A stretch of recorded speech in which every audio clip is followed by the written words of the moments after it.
So if you see robots fall off, it's because for most robots, there's maybe half a centimeter between the edge of the wheel and the edge of the bridge, and there's no railings. If they can get up to rescuing Chewbacca, and I fear Chewbacca is going to be captured or die many times today, because he's going to be quite hard to rescue. Somehow Chewbacca and the Ewoks then have to be returned to this start area.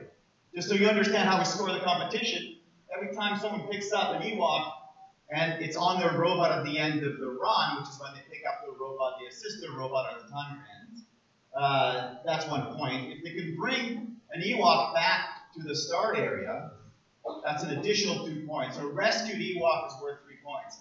Now a rescue, and this will be a surprise to the students, changing the rules as we go. Any Ewok that makes contact with the start volume is rescued. This is a rescue.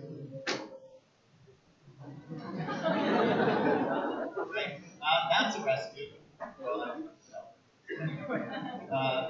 This is also a rescue because the arm is just sticking over the edge. The start volume is the edge of the ramp, the 2 edges of the surface, and the edge of this wall. Okay?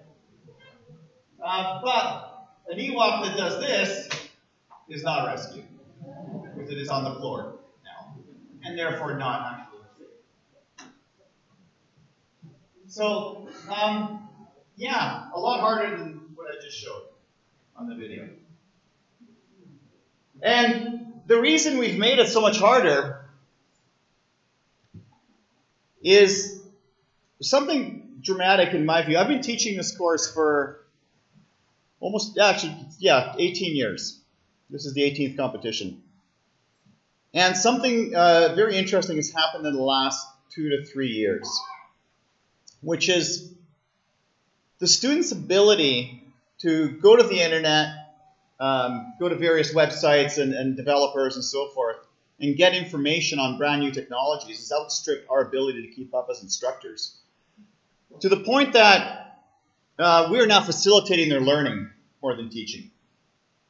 And I'm actually in the process of creating some new courses in engineering physics to adopt to what is going to be a new system for learning advanced technology. Math and physics will teach the same way.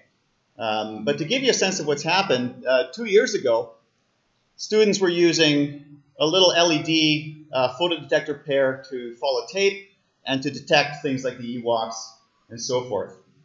We have a team this year that's using a camera, machine vision, a neural network processor, and they're actually taking images of the surface and correctly detecting where the Ewoks are and then driving the robot in that direction. We didn't teach that, so they just figured that out on their own. Also, we provide them with computers, with processors that can go on their robots. And increasingly, students have just found their own more advanced computers that they can buy for $4 or $5 now. It's incredible. They're about this big. We used to provide the MIT handy boards back in the day that were this big, cost us a few $100s each. Anyways, things have advanced immensely. So the capacity for the students to generate very advanced performance on the robots has increased dramatically. And so we made the competition harder. What else were we going to do? I've gone through this. So heats are 2 minutes. Maximum score is 17 points. We will, actually, let me explain that in a second. One thing you need to understand, and I know many of you have seen robot competitions on TV.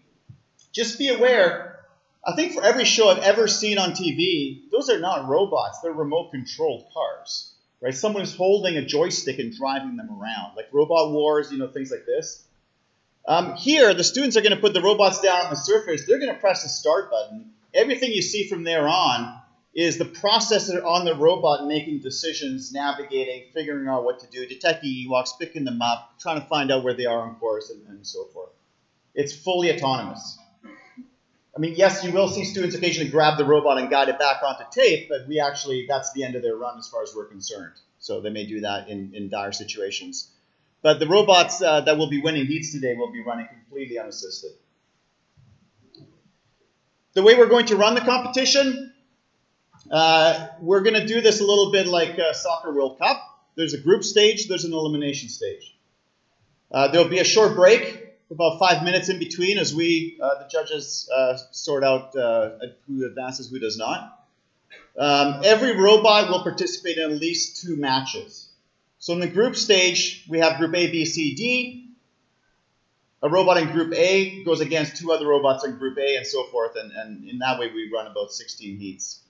Unlike what we've done in previous years, if you've been here to watch before, it doesn't matter who